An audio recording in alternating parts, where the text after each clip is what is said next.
Today we're talking about camera exposure, but I say we do things a little bit differently and we take this one outside. What do you think? That's what I thought. Let's check it out. Oh yeah, one more thing. Let me know down in the comment section what your favorite tool for setting exposure is.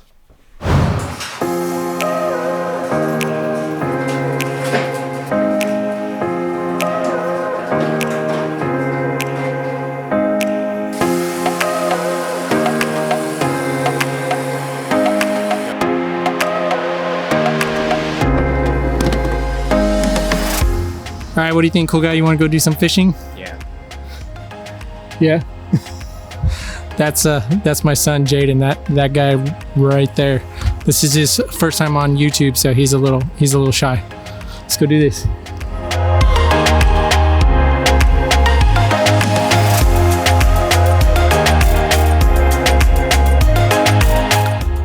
We got the camera bag and the fishing bag.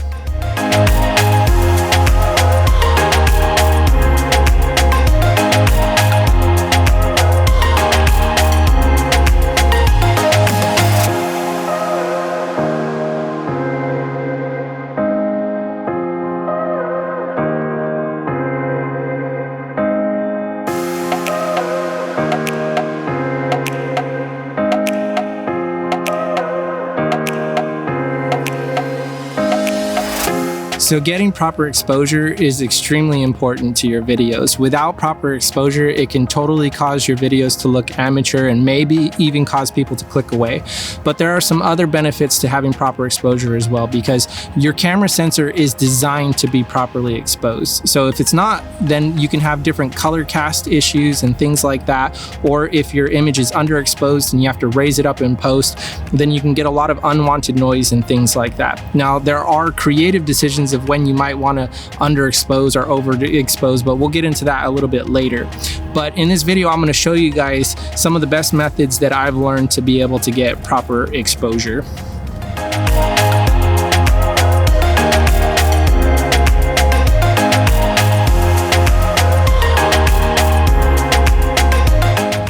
Okay, question for you.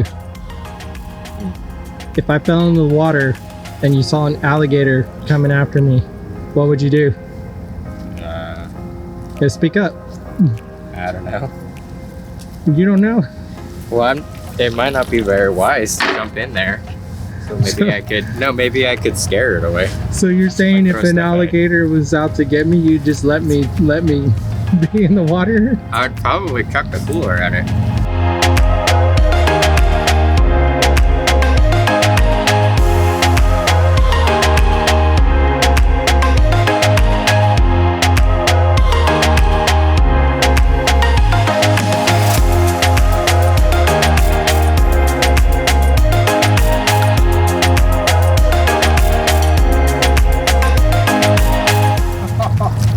Man, look at that, that's a big old eel.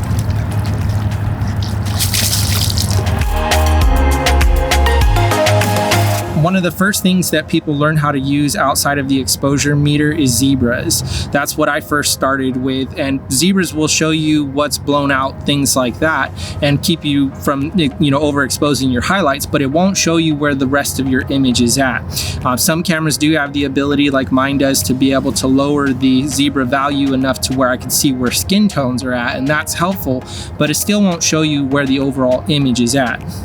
The next tool for getting proper exposure is the histogram. This is much better than just using zebras. The histogram is good because it gives you an overall representation of your image as a whole. If it's too far to the left, then that's going to tell you that your image is underexposed, or you may even be clipping your shadows. Or if it's too far to the right, then it could be showing you that your highlights are overexposed and you could be clipping off information there. So ideally, perfect exposure is where most of the histogram is towards the middle. It doesn't tell you exactly where everything is at because it's just piling up pixels saying these pixels are in this area, but it does give you an overall just idea of how your image is looking. Get a boat going back here. That's a really cool boat. Now you see that boat? That's a nice boat. One of my favorite tools for getting proper exposure is the Waveform. The Waveform is a much better tool for being able to see exactly where everything's at on your image. Now, unfortunately, it doesn't come on every camera. It does come on a lot of higher end cameras, but you can get external monitors and things like that that will give you a waveform. The Waveform works really well because it gives you a proper depiction of your image from left to right, showing you where everything is at. And then it also gives you the IRE scale, showing you where everything is exposed within that scale. 0 being completely black, 100 being completely white. And so you don't want to go past either one of those, so you can see where things are at in your image, but also it shows you like where skin tones are at and things like that, so you can get proper exposure using that whole image and see exactly where everything is at. False colors by far is my favorite tool for getting proper exposure. It's also the most widely used tool in Hollywood for getting proper exposure. And the reason why it's so valuable is because you can actually look at your entire image and it will overlay specific colors across it, showing you exactly where everything falls on the exposure meter. And that can really help, so you can make sure that your skin tones are exposed in the proper spot. You can see if there's any problem areas in the background or foreground that may be underexposed or overexposed, losing information, and you can correct it all before you ever begin filming. So false colors is definitely my favorite tool. See the fish though, or? Yeah, well, no, I can't actually see the fish, but I can see them doing stuff. So hopefully that's not rain, man. If it starts raining, that's totally gonna put a damper on things, but this is Florida, so.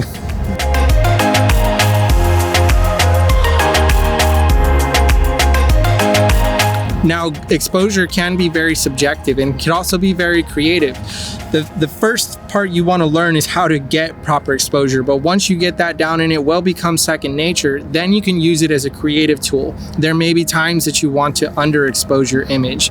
It might be a dark, moody scene that you're trying to convey an emotion, but there may be times that you want to overexpose your image. Like an advanced, and this is a pro tip, technique is you can actually overexpose just a little bit. I mean, you don't want to lose too much information in your highlights, but you can overexpose and then bring that image down in post in order to get rid of noise or hide the noise in the shadows. It's the opposite effect of raising everything and introducing noise. So there are lots of different advanced techniques that you can use, lots of creative choices that you can make, but the first step is to learn how to get proper exposure. When it comes to talking head videos and things like that, or anything with a person in it, one of the most important things is to make sure that your skin tones are exposed properly. People will notice right away if the skin doesn't look correct because our eyes are trained that way. They might not notice other things, and there are times where you can't keep everything exposed just because our camera doesn't have enough dynamic range. I mean, there might be areas in the sky like over here that are a little bit blown out, but most importantly is that the skin looks correct. So always make sure that your skin tones are properly exposed.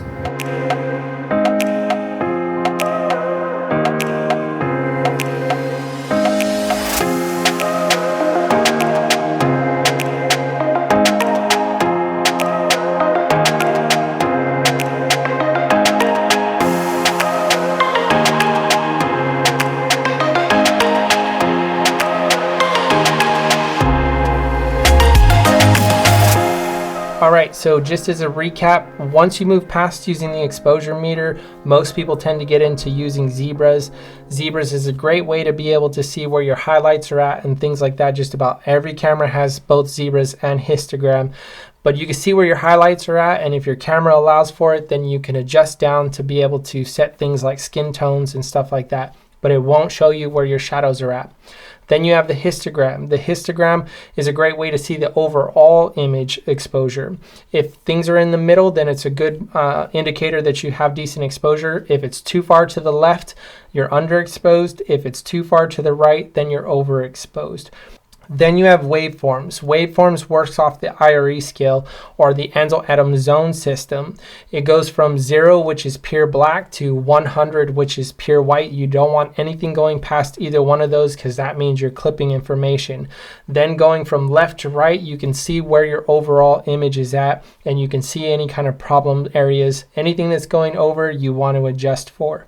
Then you have my personal favorite, which is false colors. False colors is a perfect way to see where everything in the image is exposed. By overlaying a different map of colors that shows you where things are exposed. So if you have something that's overexposed, say in the background, and it's just making a wall or something like that go nuclear, then you can see what that is and you can correct that. Maybe it's a window that needs to be brought down a little bit, or it's a good way to see contrast ratios. Maybe you want one side of the face a little bit darker than the other side of the face, and you can adjust for that. Or you want to see how bright the background is compared to your subject, you can adjust for that. So false colors is a great way to do that. But all of these are just tools. They're all used at different times, no different than a mechanic uses different wrenches for different things. So you can use all these tools to be able to get proper exposure. You will learn them all and you guys will do great. So I hope you guys enjoyed this video. This kind of vlog style video was new for me, but I definitely enjoyed it and I would like to do more of them. So if you guys enjoyed it too, let me know down in the comment section. I'd love to hear from you guys. If you have any questions, I'd love to hear from you guys. If you did find this video helpful, give it a thumbs up. But until then, I will see you guys on the next one.